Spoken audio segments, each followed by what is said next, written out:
uşağı yetişdirirsən ki, Allah üçün yaşasın. Uşağı uşaqlığından bədbəxt edirlər ki, məsəl üçün də, bəlkə bilmirəm bu necə qarşılanacaq bu söz, uşağı götürürlər, aparırlar, qoyurlar, rəqqas olur.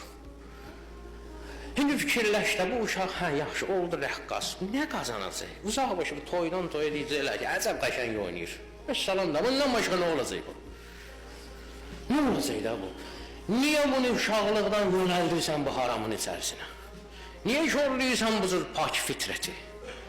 Sabah iş çətin olanda, sabah sənin nə bilim, namusun əldən gedəndə, sabah torpağın əldən gedəndə, vətənin əldən gedəndə, buna başqa şey bundan tələb olunacaq. Deməyəcək, yanım mən bir dənə qoçəli oynayım, siz üçün gör necə oynayıram. Bu olmayacaq. Bu uzaq başı toydan toya, xınə yaxtıya nəsə eləyə bilər də. İnsanlar niyə düşünmürlər, insanlar niyə fikirləşmirlər ki, sən bu dünyaya ne üçün gəlmirsən, sən hara gedəcəksən, sənin axırın nə olacaq?